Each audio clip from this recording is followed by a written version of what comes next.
네, 안녕하세요. 이번 강의는 스마트폰과 우리의 뇌 이야기입니다. 스마트폰 여러분들도 다 사용하고 계시죠? 물론 저도 사용하고 있습니다. 그리고 또 요즘은 이제 나이가 어린 아이들도 이 스마트폰을 사용하고 있는데요. 스마트 뜻이 똑똑한, 영리한이란 말입니다. 하지만 우리가 스마트폰을 스마트하게 쓰고 있는지 한번 점검을 해봐야 될 필요성이 있고요. 그리고 그러면 여러분들이 또 어떻게 사용을 해야 스마트폰을 스마트하게 사용하고 있는 건지 한번 알아보도록 하겠습니다. 저는 각 지자체마다 인터넷 중독 대응 센터가 있는데요. 지금은 이름이 바뀌었습니다. 중독이란 말을 잘 사용하지 않기 때문인데요. 스마트폰에게도 심을 주자 전북 스마트 심센터에서 2013년부터 가정방문 상담사 또 예방 강사로 활동을 하고 있고요. 건강가정지원센터에서 아이 돌보미 사업, 학령기 매체 지도 또 담당을 하고 있는 임국환이라고 합니다. 자, 2019년에 이제 코로나로 인해서 이 스마트폰을 사용하는 빈도가 더 늘어났다는 것이죠. 그래서 뒤에 있는 표처럼 언택트, 또 비대면, 비접촉 이런 말들을 우리가 이제 많이 쓰고 있고요. 언택트, 온라인이라는 말이 연결이 돼서 이제 온택트다, 또 이런 말을 쓰고 있습니다. 그래서 지금 자라나는 아이들은 이런 대면보다는 비대면이 너무 익숙하고 또 비대면이 너무 편하다는 것이죠. 그래서 지금 이제 학교를 다니고 있는 친구들은 디지털 기기에서 나오는 어떤 청각적인 말에는 주의를 기울이기가 쉽지만 실제적으로 대면 아닌 비대면에서 누군가의 사람의 말에 주의를 기울이는 능력이 많이 떨어진다고 합니다. 그래서 수업 시간에 집중을 하지 못하고요. 또 주의를 기울이지 못하는 게 또 가장 큰 문제가 된다고 하죠. 자, 그래서 이제 코로나19의 일상을 보시면요. 영화 관람 11%, 또 공연장, 또 도서관, 미술관, 또 박물관, 체육관의 이용의 빈도가 이렇게 많이 낮아졌다라는 것입니다. 자, 반면에 이제 넷플릭스, 또 유튜브, 그죠? 전자책, 또 이제 가상현실, 홈트라고 하죠. 그래서 이러한 것들을 시청하는 빈도가 너무 많이 늘어났다라는 거예요. 그래서 요즘 이런 말이 있습니다. 어머니 날 낳으시고, 유튜브 날 키우시니, 이런 말이 있다고 해요. 그래서 유튜브를 아이들이 보지 않으면, 유모차에도 유튜브를 틀어주지 않으면 아이들이 출동을 안 한다. 이런 말이 있을 정도로, 물론 우스갯소리이겠지만요, 이렇게 비대면으로 하는 것들이 많아진 게 이제 우리의 현실이죠. 자, 그래서 이제 집에서 하는 것들을, 다양한 것들을 우리가 좀 알아봤는데요. 이제 앞에서 잠깐 이야기했지만 유튜브라는 영상을 우리가 많이 시청하게 됩니다. 그래서 만화나 웹툰, 또 애니메이션, 장난감 등 상품 소개, 또 게임, 또 교육 콘텐츠, 음악, 댄스, 이런 것들을 이제 많이 시청하게 되는 건데요. 자, 우리가 이제 유튜브를 보게 되면 일단 후디업, 시각과 어떤 청각을 담당하는 곳이죠. 그래서 후디업은 이렇게 활성화가 되지만 어떤 전두엽, 우리가 판단을 하고 계획을 세워서 실천하고 이런 기능들은 또 많이 떨어진다고 하죠. 그리고 웹툰이 뭐 나쁜 건 아니죠. 하지만 웹툰은 일반 글에 비해서 글의 길이가 되게 짧습니다. 그렇기 때문에 우리 뇌가 짧은 글에만 익숙하게 된다는 것이죠. 그래서 길이 좀 긴 문장이 나오면 우리 뇌는 그게 무슨 말인지 이해가 잘 가지 않습니다. 여러분들도 마찬가지일 거예요. 내가 물건을 사러 딱 들어갔는데 물건이 너무 많습니다. 처음부터까지 잘 읽어봐야 돼요. 근데 그게 싫으시죠? 그래서 우리는 이제 뭐를 보고 삽니까? 댓글을 보고 살죠. 댓글을 보고 삽니다. 그래서 댓글이 좋으면 사고, 댓글이 안 좋으면 안 삽니다. 그걸 우리가 뭐라고 부르냐면 설명충이라고 부른다고 하죠. 그래서 우리가 이렇게 너무나 쉽게 이런 콘텐츠 등에 많이 노출되어 있다는 것입니다. 자, 그런데 이제 이때 우리가 스마트폰이 물론 우리의 삶을 스마트하게 편리하게 해준 것은 맞습니다. 맞죠? 그런데 우리나라 청소년들, 아동들이 WHO 권고 기준의 4배 이상을 시청하고 있다는 것이죠. 그래서 만 3세에서 4세 의 아이들은 4시간 8분, 그리고 만 5세에서 6세 아이들은 4시간 24분, 그리고 이제 학교에 들어가야 될 만 7세에서 9세 아이들은 무려 5시간 36분으로 연령이 높을수록 증가하고 있다는 것입니다. 자, 그래서 이제 청소년들 최근에 조사를 봤더니 대학생들도 하루에 6시간 이상 스마트폰을 사용하고 있더라라는 거예요. 그래서 이제 이 스마트폰을 저는 이제 뭐라고 부르냐면요, 시간을 죽이는 기계다라고 부르고 있습니다. 여러분들도 혹시 동의 가능하실까요? 네, 내가 목적과 계획에 맞게 쓰면 너무나 스마트한 폰인데 시간을 죽이는 기계, 특히 남자친구들은 게임을 많이 하고요, 여자친구들은 SNS 뜻이 뭐죠 여러분? 네, 소셜 네트워크 서비스 맞죠? 네, 시간 낭비 서비스 SNS다. 유명한 학자가 또 그렇게 얘기를 하시더라고요. 그래서 여러분들도, 제 강의를 듣고 있는 여러분들도 목적과 계획에 맞게 잘 사용하고 있는지 한번 점검이 필요할 것 같습니다. 네, 우리가 태어나서 어렸을 때는 어떤 말을 많이 했나요? 저희 집에도 2살짜리 아이가 있는데요. 네, 놀랍게도 아빠보다는 엄마를 자주 하더라고요. 근데 요즘 자라는 아이들은 엄마 아빠라는 말보다는 태블릿 이런 말들을 가장 먼저 하는 아이도 있다라고 합니다. 자, 그런데 이런 아이들에게 너무 일찍 스마트폰을 주거나 장시간 오래 스마트폰을 주게 될 경우 우리 아이들은 언어지체, 또 발달 지연, 또 뇌의 생각 주머니가 작아져서 생각하는 능력이 줄어들고요. 또 누워서 가장 스마트폰을 볼 때 안 좋은 게 불 꺼놓고 스마트폰을 하는 겁니다.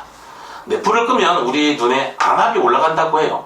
그래서 우리 눈을 통해서 뇌의 가장 깊숙한 곳에 꽂힌다고 하죠. 블루라이트가 그렇습니다. 그런데 대학생들한테 설문조사를 했습니다. 너희들이 가장 언제가 행복하니? 라고 물었더니 대부분의 학생들이 잠자기 전에 불 꺼놓고 스마트폰을 하다가 스르르 잠이 들 때가 가장 행복하다라고 이렇게 얘기를 한 그런 보도를 본 적이 있습니다.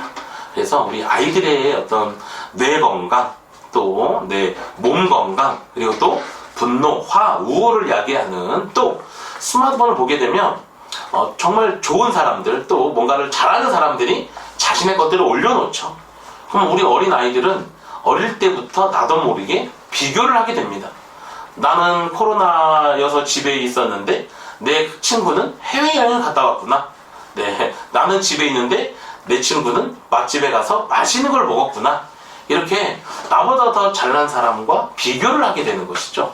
그래서 SNS를 사용하는 친구들은 놀랍게도 행복을 추구하는 이런 마음이 더 낮다라는 그런 기사도 있었습니다. 그만큼 스마트폰이 우리의 어떤 다양한 것들을 부정적인 영향을 끼치고 있다는 것입니다. 자, 그래서 이제 이런 아이들의 어떤 뇌적인 문제를 좀 살펴볼 텐데요. 자율성과 주도성을 떨어뜨리게 하고 언어 발달에 또 문제가 있고요. 정서지능과 자기조절에 문제가 생긴다는 것입니다.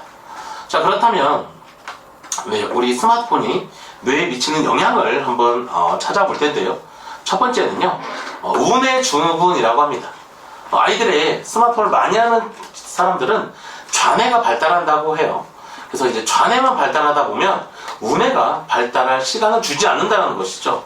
하지만 우뇌는 뭡니까 여러분?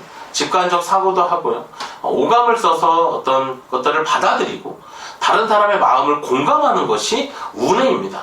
그죠? 좌뇌, 우뇌의 기능을 여러분들이 알고 있잖아요. 자, 우뇌는 무슨 기능을 한다? 감정 조절, 또 사람의 마음을 공감하는 능력, 그죠? 우뇌! 그래서 우뇌는 감정입니다. 그런데 우리 아이들이 좌뇌만이 발달하기 때문에 또 뇌의 기능에서는요, 좌뇌가 우뇌보다 20% 이상 과잉 발달되어 있을 때는 우울증으로 진단하기도 합니다. 그래서 우리 아이들의 좌뇌, 우뇌의 균형이 깨지게 된다는 것이죠. 자, 두 번째는 팝콘 브레인입니다. 팝콘 팍팍팍팍 터지는 것이죠. 그래서 우리 뇌는 자극에 민감한데요, 더 자극적이고 더 선정적이고 더 폭력적인 거에만 반응을 한다는 것이죠. 왜? 그렇게 반응을 해야만 우리 뇌에는 도파민이라는 물질이 나옵니다. 하지만 이런 도파민이라는 신경절단 물질은 너무 많이 분출되게 되면요, 네, 우리는 이제 조현병, 정신분열이라고 하죠. 조현병에 취약하게 된다라고 합니다. 그래서 우리 아이들이 지나치게 강한 자극에만 반응을 하는, 일반적으로 중독적인 성향을 보인다라는 거예요. 자, 그래서 뭔가 소소한 일상의 행복, 소확행이라고 하죠. 소소하지만 확실한 행복입니다. 그래서 부모님과 밥을 먹고 산책을 하고, 네, 친구들과 수다를 떨고, 이런 것들에서 행복을 느껴야 되는데, 그런 것들에서 행복을 느끼지 못하고 스마트폰이 있어야만 행복을 느끼는 이런 현상이 바로 이제 팝콘 브레인이라는 것이죠. 자, 그리고 이제 마지막 세 번째로는 정서, 인지 능력의 저하입니다. 앞에서 말했지만 전두엽이 기능을 제대로 하지 못한다는 것이에요. 그래서 감정을 조절하고, 그리고 또 계획을 세워서 실천하고, 그죠? 또 어떠한 인지적인 사고 능력을 담당하는 곳이 전두엽인데, 여기가 발달하지 않는다는 것이죠. 그래서 요즘 아이들이 싫어하는 말이 있습니다. 네, 발표해보자, 네, 토론해보자, 또 적어보자 라는 말을 싫어합니다. 그 말은 뭐예요? 네, 선생님 저 머리 돌리기 싫어요, 그냥 선생님이 알려주세요 라는 것과 똑같다라는 거예요. 그래서 우리 아이들의 이런 정서, 인지 능력이 떨어지고 있다라는 겁니다. 자, 그래서 스마트폰 이제 과의존이란 과도한 스마트폰 사용으로 인해서 심리, 어떠한 신체, 사회적으로 문제를 겪는 상태, 이게 스마트폰 과의존, 스마트폰 중독이다라는 것인데요. 스마트폰을 많이 하는 친구들의 뇌를 찍어보면 어떤 알코올, 니코틴, 이런 마약, 중독에 걸린 사람들의 뇌와 똑같다라는 것입니다. 그래서 이제 스마트폰 과의존에 우리가 관심을 가지고 있을 수밖에 없다는 것이죠.